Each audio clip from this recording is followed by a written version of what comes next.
Hey everybody, welcome back to the channel and more Birthright coverage here as we get to the last of the political domains for the Lluabraight expansion. That is the elven realm of Lluabraight. I wanted to say this one for last just because it's a pretty cool realm, especially here in the sort of wildland section. Really I would say, if we wanted to compare it to the others, right, really the only real civilized one aside from the dwarves. And they certainly don't get along with the elves, as we have already seen. Before we get into all the details, though, quick shout out to our Patreon guys. If you want to see videos like this early, other D&D content, other exclusives that we have there, and other games we cover, check us out on there, guys. All the support does helps us track down all the different modules for these old settings and expansions and so on and so forth, so we can continue to bring you guys all this cool coverage from these older settings. But let's jump right in. It's chaotic neutral NPC realm, right? Not for players. It is the last remnant of the great and powerful elven kingdoms that once thrived in this region. And really, when you look at the map, you can kind of tell where this it's already a large realm, or still a large realm, all things considered, but significantly larger before really, all the other humans and humanoids encroached. But beset on all sides by ruthless enemies, the elf lords continue to fight, arrogant and unwilling to ask for help from the hated humans. Their wild hunt, right? I always butcher the pronunciation, but the Gallier Sidhe, so that's basically they go roaming and hunting for humans, still roams the borders of this land, but in greatly reduced numbers, standing watch over the handful of slender towers and ancient fanes that still exist in this world. No outsiders, whether goblins, orcs, or humans, are welcome here, period. Yeah. It's not like some of the other elven realms that we've covered, going back to the Anawir core setting here, where there is some interaction with their neighbors just kind of by necessity. Again, fairly large here. We can see that. No temples, of course, for the elves. There are no gods for them in the setting. No trading activity as a consequence as well. Lots of different sources, though, and the law here is consistent. And as you can see, still, all things considered, fairly sparsely settled, but it's larger, and the elves are just spread out. But there's, mostly ones and twos here. There's a 3, though, and a 4, so we have, all things considered, a still sizable population here. The Master of the Hunt, one of the most powerful elven nobles, controls all law within the borders here. Obviously no temples. Leaders of human temples have attempted to open relations with the elves in the past in order to establish temple holdings here, but the elves just flatly refuse them. Guilds, because they isolate themselves, they don't have any real trade with the outside, so there's no organized trade. Although a few human or dwarven traders who have made individual friendships with elves sometimes make the perilous journey here to trade for marvelous elven weapons, art, and clothing. Most elves disapprove of this practice, however, and those outsiders who come here for trade often must dodge the Gallier Sidhe, which remains powerful despite the kingdom's decline. Sources. The elven mage Tedral controls a number of sources outside the city of Roznepal. The single greatest source in his kingdom is controlled by the Grand Mistress herself. Her tower once harbored the 12 gems of Arborea, a set of stones mystically linked to a source of awesome magical power, giving her command of one of the single most powerful sources in Cerelia. Unfortunately for the elves, only 9 of the 12 gems are in place. The remaining 3 have been lost or stolen over the years, and the source is less potent as a result. But that could be a cool sort of random magical lore nugget thing, quest to throw into players anywhere else in Birthright in the setting, and really just letting the players figure out what this awesome artifact really does, and then maybe learning of its origins, and do the players continue to have it? Maybe there are elves that are also hunting for it and come across the players in possession of that. All kinds of fun options that we could pursue there, and maybe that would be something to sort of create an inroad for the elves to finally open up the doors a little bit to the humans, should some of these be returned to them, these remaining 3, right? So especially if all 3 were returned, that could be a fun bargaining chip. So just a fun sort of line of questing to think about there. Now, just because it's an NPC realm, so you can't use this, players can't use this for running a domain. They could still be elves and adventure in here, right? That could be something as well. So again, that quest option does still stand regardless. The kingdom's army is small but highly skilled, as we would expect from elven units for the war system here, the battle system. Having honed its skills over centuries in battles against humans, Orogs, goblins, Foimorians, and of course minions of the Gorgon and the White Witch. So they are pretty much elite across the board.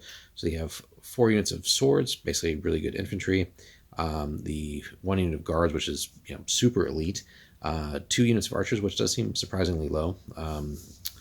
And then 2 units of the Galliae Sidhe, again, the hunters there. So cavalry, basically, really good cavalry. The regent, so the realm's traditional ruler is known as the Grand Master or Mistress, and the current Grand Mistress, Laedra, let's pronounce it correctly here since they do provide Halethra. So a level 18 wizard of all things, right? So no one to be messing with. Huge bloodline at 50 as well, considered chaotic neutral. Traces her ancestry back nearly 3,000 years through an unbroken line of rulers. So she's ruled for nearly a century and has seen her realm grow steadily more and more hard-pressed by its many foes. She is a stern and powerful woman, however, and refuses to give in to despair or defeatism.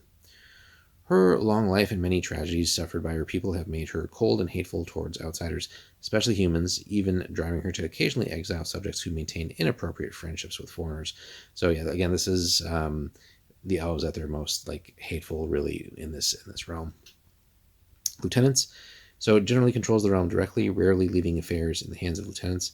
On a few occasions, she does depend on assistance. For example, the wizardess Tidral, who controls the sources outside the capital city, as one of those, right?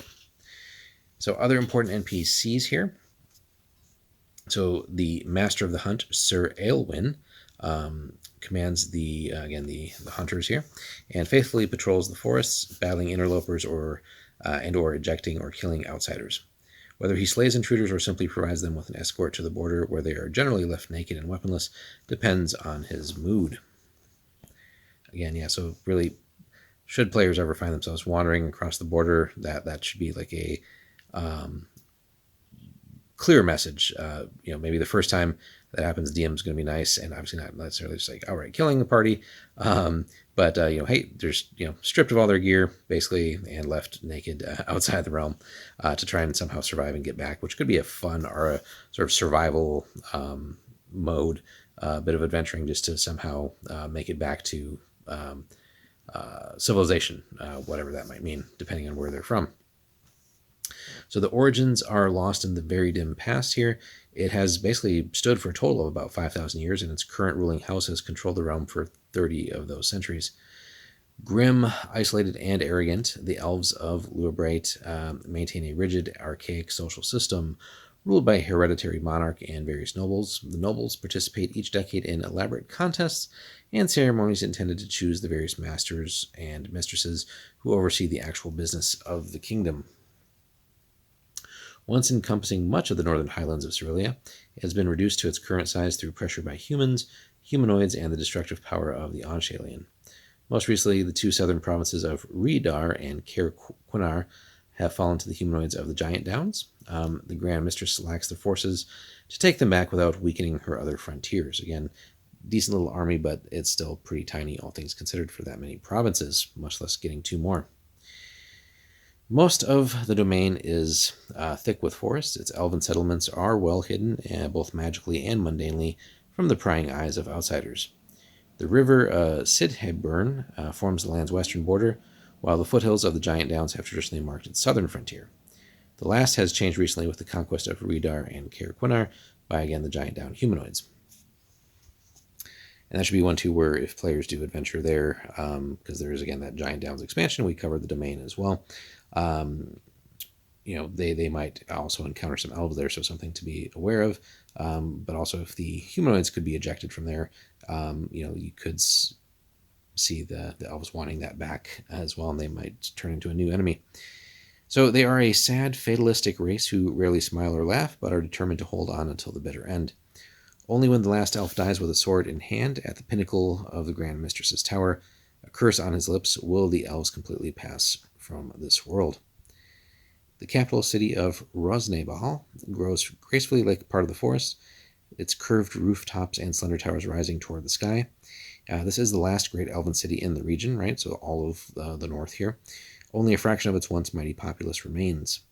At the exact center is the gleaming white pinnacle known as the Grand Master's or Mistress's tower, the still beating heart of this ancient realm. Now, at the peak of the tower dwells the Grand Mistress, a powerful wizard who is the ruler of the realm and the current one, right, and guardian of the 12 gems of Arborea, but again, 3 are missing, and is really considered to be sort of the very soul of the domain and its people. So where the others are, again, wonderful gift there for some adventuring to possibly locate those and just what their powers are, right? So, and now if they could recover that, that would certainly help them in their plight, but that would be a major undertaking. Though the great elven city is so wondrous as to be nearly painful in its grace and beauty, the sight has been seen by human eyes but rarely. Even those humans fortunate enough or foolhardy enough to penetrate this deep into the forest are unable to perceive the city, for it's guarded by illusions, right? So nothing appears to be really real there. It's just like a more stretch of pine forest, basically. Now, there are no guilds, as we saw, and trade is rare here, save for, again, for those few random humans or dwarves who do come bringing food, cloth, tools, and animals in exchange for art, clothing, weapons, and the like. Now, they're, as noted, right, they run the risk of meeting the Gallia Sidhe, which still scours the land in search of foreign interlopers. These traders who come here do so only because of friendship with individual elves within the borders, but again, that could be a very perilous track too, should one of the player characters have that friendship somehow, or develop it at some point. And, you know, they, again, really would face real life danger in even just attempting to go there. But that, again, could be one where maybe you do build up a friendship and, you know, over time in the adventurers' careers, again, maybe they do find some of those missing gems and, you know, are gracious enough to give that back to the elves rather than hoarding it for their own power. That could, you know, carry some interesting role-playing opportunities there in how the elves would react to that, you know, especially if it's say like, hey, we found this, we are bringing this back to you, we recognize that it's elven, it's probably important to you. That should carry some weight with the elves here, and, you know, maybe earn just a smidgen of friendship. But again, the elves could also just continue to be sort of the a-holes that they are in that sense, and just we still just hate outsiders in general, right? We don't recognize that we may need to adjust to circumstances, right? That is going to be such a tough thing.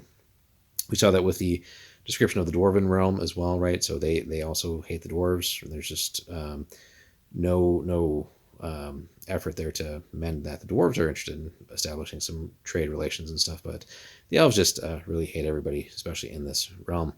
So they have no friends, and its people want none. Their fight is a lonely one against implacable foes who will, in the end, triumph. Though most elves know deep in their souls that their struggle is hopeless, surrender or requests for outside aid are both considered unthinkable, right? So maybe it's one where, hey, you don't have to say you need help, but we are offering it and really meaning it. Now, enemies, basically everyone, right? Everyone who's nearby. So they're at war with the world, as it says. The crimes of the ancient humans have never been forgotten. And again, that should be something to flesh out as well. The lore does hint at it, right? We don't want to go into too much detail now. But and most of the elves hate humans for this reason. Even without humans, the elven realm is beset by foes from all sides. You got the Bloodskull Raiders, the Giant Downs humanoids, the White Witch, of course, and all of her minions, all of whom do cast their eyes on these ancient magics and fertile lands of the elves. Urgazai goblins, of course, and their only goal seems to be conquest and bloodshed, is yet another thing the elves have to deal with. So thankfully, there's not too many like humans here, and really none of the realms, the human realms, would even have any aspirations of claiming elven territory because they're so much unsettled that really they don't pose any threat. So it's really just the humanoids. And again, the dwarves really would actually love to strike up some sort of friendship. So it's an interesting realm compared to the other elven ones we've seen so far. Again, there are some really interesting role-playing opportunities here, especially, you know, if the characters are elves and maybe do venture outside and like, hey, maybe we have been tasked with locating those other gems. What does that mean? If we have to venture in the outside world, we can't just, you know, go adventuring and not interact with other humans or humanoids and just slaughter everybody along the way. They should be smart enough not to think about that. So maybe over the course of time, they do develop some human friendships, and, you know, maybe they're aided by the humans in acquiring those gems, or maybe it's the reverse situations again that we talked about where humans somehow maybe at least found one of them, and maybe again that helps sort of mend, not really mend, I shouldn't say, that's probably largely impossible, but just maybe thawing a little bit of the ice here of the elves, as far as what they might accept as, even if not true friendship or aid, but just like a, okay, you really did our race a giant help here by recovering this, or something along those lines, right? So there's so much potential here, but also um, perhaps again finding a way to help sort of save this realm in some capacity. So there's just a lot that can be done here, and again, the DM could really flesh out sort of their ancient enmities with the humans, but also again, what do these powerful magical items do? So I think we do get some of that in one of the other expansions. We'll get to that someday. It might even be at the end here. I can't remember, but we'll definitely get to that. There's a little bit more that were provided for those artifacts. But yeah, a really cool realm to sort of round out the political domains here. We got a couple of smaller things to cover still, and then we'll get into some of the notable persons as well, and some of their character profiles. But yeah, a interesting elven realm that definitely is a lot different than the others that we've seen so far. Hit us up in the comments, guys. Let us know if you've adventured in around here or had this in your campaigns. Like and subscribe, and we'll have more Birthright soon.